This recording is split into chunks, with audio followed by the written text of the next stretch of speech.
안녕하세요. 작년에 파혼한 30대 여자입니다. 아무에게도 못했던 이야기를 오늘은 여기에 털어놓고 싶어서 이렇게 글을 적습니다. 저는 그때 중소기업 회계팀에서 근무하고 있었습니다. 연봉은 4천 정도로 적지 않고 회사의 복지도 좋아서 만족하고 다니고 있었어요. 그러다 거래처 직원인 약혼남을 만나게 되었습니다. 저보다 7살 많았던 그는 나중에 말하길 저한테 첫눈에 반했었다고 하더라고요. 남자의 적극적인 구애에 못 이겨 연애를 하게 되었습니다. 연애를 하는 동안 남자는 저에게 정말로 지극정성이었습니다. 야근으로 제가 퇴근이 늦어질 때는 제 자취방에 먼저 가서 청소도 싹 해놓고 음식도 해놓는 그런 사람이었어요. 남자는 이미 결혼 정년기가 지났을 때라서 하루빨리 결혼하고 싶다고 하더라고요. 아이도 셋 정도 낳고 싶다고요. 그런 이유로 연애한 지 6개월이 지났을 무렵 본격적으로 결혼 이야기가 오가기 시작했어요. 남자의 부모님은 두 분 다 남자가 고등학생일 때 돌아가셨어요. 그래서 위로 있는 누나 셋이 남자를 엄청 챙겼다고 하더라고요. 그 이야기를 들었을 때는 사실 힘들었겠다라는 생각뿐이었어요. 하지만 친한 친구들에게 이 이야기를 하니 신우가 셋이나 된다며 어떡하냐고 걱정하더라고요. 저도 여기저기서 고부 갈등, 신우와의 갈등을 많이 듣고 읽었기 때문에 불안한 생각이 들긴 했어요. 막연히 인터넷 세상의 이야기라고 생각했던 것들이 저에게도 그런 일이 일어날 거라고 생각해 본 적은 한 번도 없었거든요. 그런데 그게 저한테 실제로 일어나게 되었네요. 나중에 들은 바로는 한 번도 여자에 관심을 보이지 않던 막내가 갑자기 결혼을 하겠다고 해서 가족들이 엄청 놀랐었다고 해요. 하지만 제 기억에서 그 사람들이 보인 관심은 좋은 것과는 거리가 멀었습니다. 처음 인사를 드리러 간 날이었어요. 자매들이 모여 앉아서 TV를 보고 있더라고요. 제가 안녕하세요 라고 인사를 했지만 아무도 들은 척 해주지 않았어요. 다 같이 모여 앉아서 TV를 보며 깔깔대고 있을 뿐이었고요. 저를 없는 사람 취급하는 기분이었어요. 게다가 둘째 누나가 감자탕을 끓였다며 앞앞에 한 그릇씩 퍼주더라고요. 그런데 제 거에는 정말 국물 한 국자하고 뭉개진 감자 한 덩이가 있을 뿐이었어요. 제가 좀 더 주세요라고 말하자 야 저기 있잖아 가서 네가 퍼먹으라고 하는 거예요. 순간 야라는 호칭에 제 귀를 의심했지만 다른 사람들이 아무 반응도 없길래 저는 한마디도 못했습니다. 아무튼 좀 더 국을 풀려고 냄비에 갔는데 냄비엔 찌꺼기밖에 없더라고요. 음식이 코로 들어가는지 입으로 들어가는지도 모르겠는 식사를 마치고 남자 가족들과 앉아서 TV를 보고 있는데 이번엔 셋째 누나가 맥주 한 잔 먹고 싶다 그러는 거예요. 그러더니 저한테 너도 마실 거냐고 묻더라고요. 저는 그래도 저한테도 말을 걸었다고 그게 반가워서 네 저도 마시겠다고 했죠. 그랬더니 저에게 카드를 주면서 그러면 네가 가서 사와 이러더라고요. 제가 남자에게 같이 가자고 하니까 그 누나 셋이 저를 쳐다보면서 그 맥주 몇 캔이 얼마나 무겁다고 둘이 가냐고 툴툴거리더라고요. 그렇지만 남자가 금방 갔다 온다며 저를 따라 나섰죠. 저는 문 밖에서 남자에게 지금 이게 무슨 상황이냐고 너무 짜증난다고 화를 냈어요. 저는 인사시킨다며 나를 데려와 놓고 이게 뭐 하는 거냐고요. 이렇게 나를 무시하는 니네 집과는 결혼할 수 없다고도 했어요. 택시 타고 떠나려고 하자 남자가 자기 가족들이 뭘 몰라서 그런다고 자기한테 조금만 시간을 주면 다 고쳐놓겠다고 붙들고 늘어지더라고요. 구구절절 사정하며 매달리는 남자를 보니 마음이 좀 흔들렸어요. 결국 다시 돌아가서 불편하고 어색한 시간을 보내고 집으로 돌아왔습니다. 남자가 늦게나마 저를 가족들에게 정식으로 소개하려고 하는데 그나마도 큰 누나란 사람이 말을 딱딱 끊더라고요. 결국 제대로 대화다운 대화도 나눠보지 못하고 집에 돌아왔네요. 그 일이 있은 뒤 얼마 지나지 않아 저는 임신을 했습니다. 남자는 결혼할 이유가 생겼다는 것에 더욱 기뻐하는 눈치였어요. 게다가 제가 다른 사람에게 말하지 말라고 하기도 전에 남자는 벌써 이 사실을 누나들에게 다 말했더라고요. 그리고 저희 부모님께도 전화해서 배불러 오기 전에 식을 올려야 한다며 결혼식을 밀어붙이더라고요. 그리고 저도 사실 막상 아이가 생기니까 결혼을 해야겠다는 생각이 확고해지긴 했어요.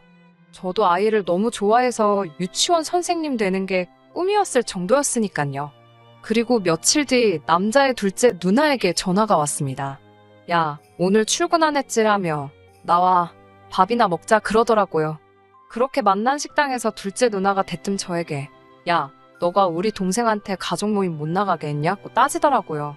제가 왜 모임을 못 나가게 하겠냐고 역으로 물으니 아무튼 여우짓 하지 말라고 다 걸리게 되어 있다며 이번엔 경고로 끝나지만 다음엔 진짜 혼난다고 그러더라고요. 그러면서 한다는 말이 큰 누나가 저를 싫어하니까 알아서 잘 기어야 한다고 충고를 해주네요. 이 집에선 제 시어머니들 사람이나 마찬가지라나요. 아무튼 또 시간은 흘러 어느덧 상견례 날짜가 되었습니다. 배불러 오기 전에 화사하게 입으라며 친정어머니가 직접 골라 사주신 하늘색 투피스를 차려입고 나갔습니다. 그런데 상견례 자리에 도착하니 예상치 못한 분이 자리에 계셨어요. 남자의 작은 고모였죠. 원래는 큰 누나 내외만 나오기로 했었는데 그래도 이 집 어른이라며 작은 고모가 바득바득 우겨서 나왔다고 해요. 저는 그 작은 고모를 만난 적이 없습니다. 남자 말로는 성격도 개팍하고 말도 필터 없이 하신다고요.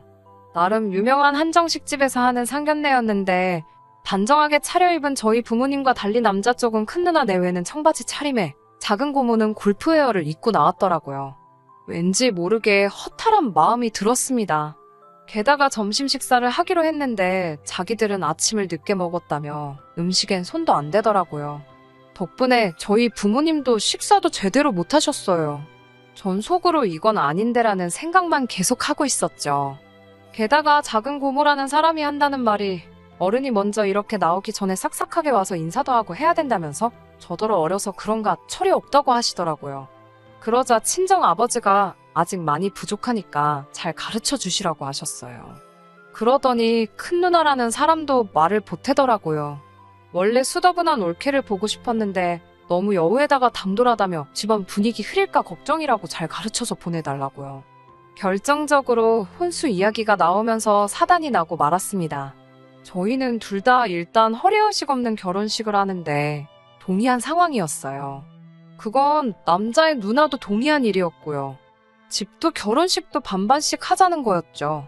그런데 그 이야기를 들은 작은 고모가 저희 부모님한테 당신들도 생각이 있으면 딸 시집 보내는데 필요한 도리는 해야 되는 거 아니냐고 대뜸 삿대질을 하더라고요.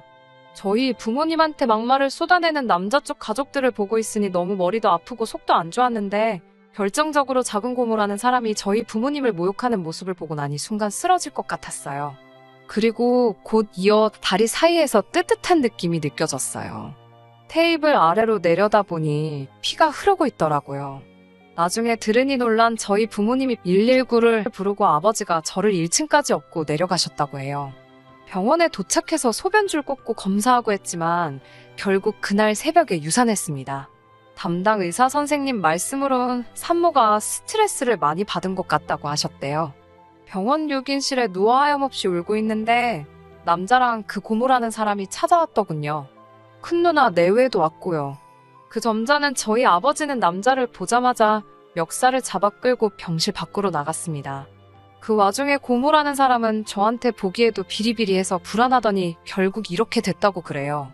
그러면서 이참에 저를 옆에 끼고 잘 가르치라고 저희 어머니한테 훈수를 두더라고요. 순간 그 순한 저희 어머니가 그 고모 머리채를 잡아챘습니다. 너 죽고 나 죽자며 그 여자 머리를 미친 듯이 흔들더라고요. 그 모습을 본 큰 누나 내외는 슬금슬금 뒷걸음질 치다가 도망갔고요. 그렇게 그 남자와 저는 파혼하게 되었네요. 그 남자는 지금도 종종 미안하다고 연락이 옵니다. 기회만 준다면 다시 시작하고 싶다는 헛소리도 잊지 않고 해요. 그리고 저는 이 이야기를 원래 제 친구에게만 털어놓았었는데 어떻게 그 남자 회사까지 소문이 흘러들어갔나 보더라고요. 결국 사람들의 따가운 시선을 못 이겨 남자는 회사를 관뒀고 여전히 구직 중이라고 합니다. 그 사건 이후로 3개월 동안 저는 잘 먹고 몸 추스리고 부모님과 모처럼 좋은 시간을 보낼 수 있었습니다. 그리고 얼마 전 더 좋은 회사에 스카우트되어 이직도 성공했어요. 언젠가 또 좋은 인연이 나타난다면 결혼할 수도 있겠지만 당분간은 부모님과 더 행복하고 건강하게 살려고 합니다.